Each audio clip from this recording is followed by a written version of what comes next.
আমন্ত্রণ দীপ্ত সংবাদে আপনাদের সাথে আছি আমি ইয়াসমিন সুমনা। সুপ্রিম কোর্টের আপিল বিভাগ ও হাইকোর্ট বিভাগে ভার্চুয়াল পদ্ধতিতে নির্বিঘ্নে বিচার কাজ চলছে। এটি বিচার বিভাগের একটি ইতিবাচক সিদ্ধান্ত। বিদ্যুৎ ও জ্বালানি সাশ্রয়ে সাময়িকভাবে এই কার্যক্রম চলবে বলে জানিয়েছেন অ্যাটর্নি জেনারেল রুহুল কুদ্দুস কাজল। বুধবার সুপ্রিম কোর্টে নিজ কার্যালয়ে গণমাধ্যম কর্মীদের সঙ্গে এসব কথা বলেন রাষ্ট্রের প্রধান এই আইন কর্মকর্তা। তিনি জানান, সরাসরি উপস্থিত হয়ে আদালতের কার্যক্রম পরিচালনার চেয়ে ভার্চুয়ালি বেশি মামলার শুনানি হচ্ছে। আইনজীবীদেরও তেমন কোনো সমস্যা হচ্ছে না। সব পক্ষের সঙ্গে আলাপ করেই ভার্চুয়ালি আদালত পরিচালনার সিদ্ধান্ত নেওয়া হয়েছে বলেও উল্লেখ করেন অ্যাটর্নি জেনারেল। বাংলাদেশের মাননীয় প্রধান বিচারপতি তিনি আদালত ব্যবস্থাপনার সুনির্দিষ্ট করে থাকেন। তিনি আদালতের পদ্ধতি, আদালতের বিচারকদের দায়িত্ব বন্টন থেকে শুরু করে সমস্ত কিছু কিন্তু তার উপরে নির্ভর করে। উনি মনে করেছেন সপ্তাহে 2 দিন ভার্চুয়াল কোর্ট করলে সুবিধা হবে, সেই বিবেচনায় করে উনি এটা করেছেন। জ্বালানি তেলের দাম বাড়ালেও ফিলিং স্টেশন থেকে তেল পেতে ভোগান্তির অবসান ঘটেনি। এখনও জ্বালানি তেলের জন্য ঘন্টার পর ঘন্টা অপেক্ষা করতে হচ্ছে যানবাহন চালকদের। রাজধানীর বিভিন্ন ফিলিং স্টেশন ঘুরে দেখা যায় তেলের জন্য লাইন আগের চেয়েও লম্বা। গত 28 ফেব্রুয়ারি ইরানের সঙ্গে যুক্তরাষ্ট্র ও ইসরায়েলের যুদ্ধ শুরুর পর থেকে বাংলাদেশের ফিলিং স্টেশনগুলোতে তেলের জন্য মোটরসাইকেল ও প্রাইভেট কারের লম্বা লাইন শুরু হয়। এর মধ্যে বিশ্ববাজারে জ্বালানি তেলের দাম কয়েক দফায় বাড়ালেও বাংলাদেশে তেলের দাম বাড়ায়নি সরকার। 1.5 মাস পর 18 এপ্রিল সরকার সব ধরনের জ্বালানি তেলের দাম বৃদ্ধি করে।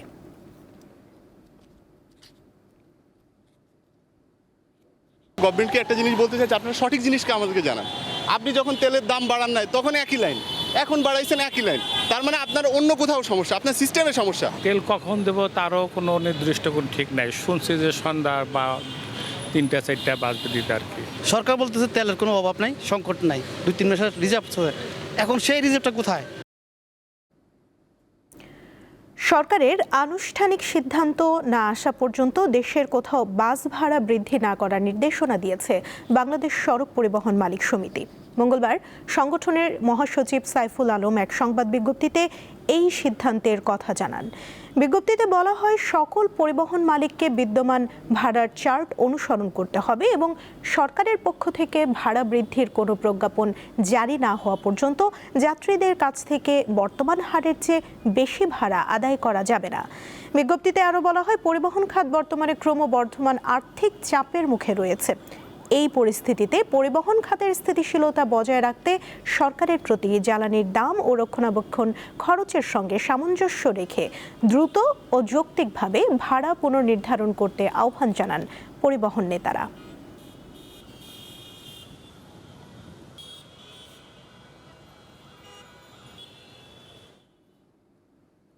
প্রধানমন্ত্রী তারেক রহমানের সঙ্গে সাক্ষাৎ করেছেন বাংলাদেশ স্কাউটের কার্যনির্বাহী কমিটির সদস্যরা।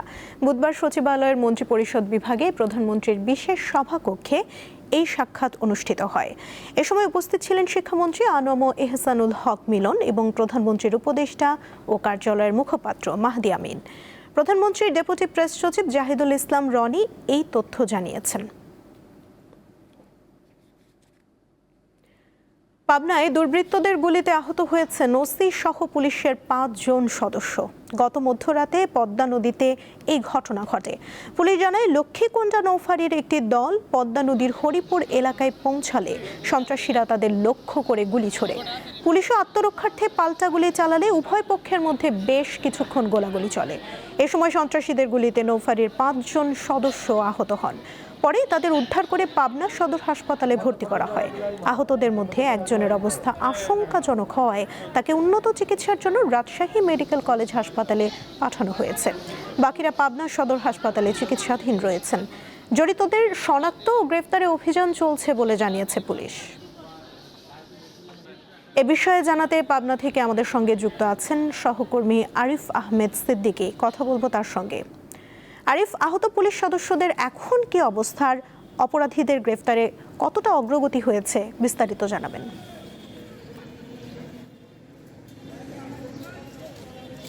সুমনা, আপনি যেমনটি বলছিলেন গত রাতের 2টার দিকে আসলে মূলত পাবনার ঈশ্বরদী লক্ষ্মণডার নৌ পুলিশ ফাঁড়ির একটি নৌকা যোগে তারা নিয়মিত টহলের অংশ হিসেবেই নৌপথে টহল দিচ্ছিল। কুষ্টিয়া সীমান্তবর্তী হরিপুর নামক জায়গায় পৌঁছালে পূর্ব থেকে উৎপেতে থাকা সন্ত্রাসীরা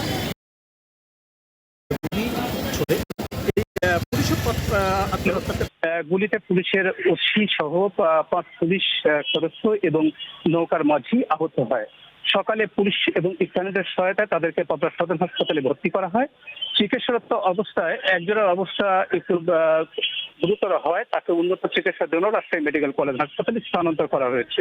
এদিকে 4 পুলিশ সদস্যকে প্রাথমিক ট্রিটমেন্ট দেওয়া হয়েছে এবং নৌকার মাঝি যিনি রয়েছেন তিনি বর্তমানে পাবনা সদর হাসপাতালে ভর্তি রয়েছেন।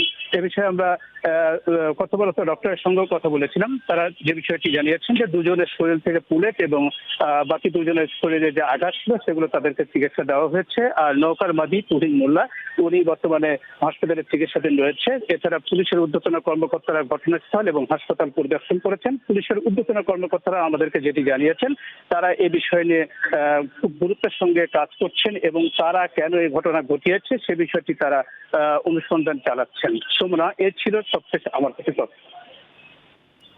ধর্মঘট প্রত্যাহার করে কাজে যোগ দিয়েছেন রাজশাহী মেডিকেল কলেজ হাসপাতালের ইন্টার্ন চিকিৎসকরা। সম্প্রতি 2টি ঘটনায় রোগীর স্বজনদের হাতে লাঞ্ছিত হওয়ার প্রতিবাদে মঙ্গলবার সকাল থেকে কর্মবিরতি শুরু করেন সেখানকার ইন্টার্ন চিকিৎসকরা।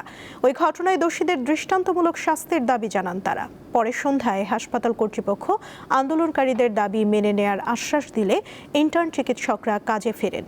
এতে রাজশাহী মেডিকেলে চিকিৎসা কার্যক্রম স্বাভাবিক অবস্থায় ফিরে এসেছে। আন্তর্জাতিক প্রসঙ্গ, ইরানের সঙ্গে আলোচনা শেষ না হওয়া পর্যন্ত এবং পাকিস্তানের অনুরোধে যুদ্ধবিরতির মেয়াদ বৃদ্ধির ঘোষণা দিয়েছেন যুক্তরাষ্ট্রের প্রেসিডেন্ট ডোনাল্ড ট্রাম্প।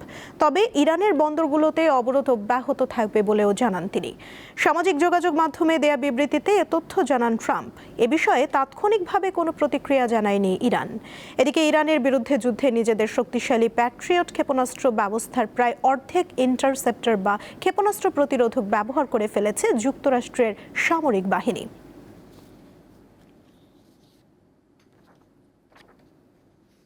ইরানের ওপর আরোপিত নিষেধাজ্ঞার পরিধি আরও বাড়ানোর সিদ্ধান্ত নিয়েছে ইউরোপীয় ইউনিয়ন।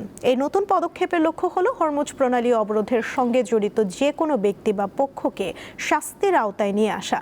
মঙ্গলবার লুক্সেমবার্গে আয়োজিত এক বৈঠকে সিদ্ধান্তের বিষয়ে একমত হয় ইইউর সদস্য দেশগুলো। এর ফলে যারা হরমুজ প্রণালী অবরোধের সঙ্গে যুক্ত থাকবে বা সংশ্লিষ্ট পক্ষগুলোকে সহায়তা করবে তারা সরাসরি ইইউর নিষেধাজ্ঞার তালিকায় অন্তর্ভুক্ত হবে। ইইউর পররাষ্ট্রনীতি বিষয়ক প্রধান কাজা কালাস এই সিদ্ধান্তের কথা জানান। বৈঠকে সদস্য দেশগুলোর পররাষ্ট্রমন্ত্রীরা লোহিত সাগরে পরিচালিত ইইউর নৌ মিশনকে আরও শক্তিশালী ও বিস্তৃত করার প্রয়োজনীয়তা নিয়েও আলোচনা করেন। ভারতের পশ্চিমবঙ্গ বিধানসভা নির্বাচনের প্রথম দফায় ভোট গ্রহণ আগামীকাল। স্থানীয় সময় সকাল 7টা থেকে সন্ধ্যা 6টা পর্যন্ত উত্তর ও দক্ষিণবঙ্গের 16টি জেলার মোট 152টি আসনে ভোট গ্রহণ অনুষ্ঠিত হবে। দার্জিলিং, কালিম্পং, জলপাইগুড়ি, আলিপুরদুয়ার, কোচবিহার, উত্তর ও দক্ষিণ দিনাজপুর, মালদহ সহ 16টি জেলায় প্রতিদ্বন্দ্বিতা করছেন মোট 1478 জন প্রার্থী। নির্বাচন অবাধ ও শান্তিপূর্ণ রাখতে রাজ্য পুলিশের পাশাপাশি 2407 কোম্পানি কেন্দ্রীয় বাহিনী মোতায়েন করা হয়েছে। খেলার খবর, সিরিজের নির্ধারণী ম্যাচে কাল মাঠে নামবে বাংলাদেশ ও নিউজিল্যান্ড। চট্টগ্রামে তৃতীয় শেষ ওয়ানডেটি শুরু হবে সকাল 11টায়। মিরপুরে প্রথম ওয়ানডেতে 26 রানের জয় সিরিজে 1-0 লিড নেয় নিউজিল্যান্ড। এরপর দ্বিতীয় ম্যাচে 6 উইকেটের জয় সিরিজে সমতায় ফিরে টিম বাংলাদেশ। তাই তৃতীয় শেষ ওয়ানডেটি দাঁড়িয়েছে সিরিজ নির্ধারণী ম্যাচে। ঘরের মাঠে সিরিজ জয়ের স্বপ্ন দেখছে মেহেদী হাসান মিরাজের দল। এ ম্যাচে বাংলাদেশ দলে ফিরেছেন pacer Tanzim Hasan. One day series শেষে 3 ম্যাচে টি-20 সিরিজ খেলবে বাংলাদেশ ও নিউজিল্যান্ড। 27 ও 29 এপ্রিল দুটি টি-20 ম্যাচ হবে চট্টগ্রামে, এর পরেরটি হবে মিরপুরে। এই ছিল এখনকার মতো। পরবর্তী সংবাদ বিকেল 5টায় দেখার আমন্ত্রণ রইল। এছাড়া আরও তথ্য পেতে যুক্ত থাকুন দীপ্ত ডিজিটাল প্ল্যাটফর্মের সাথে। ধন্যবাদ সবাইকে।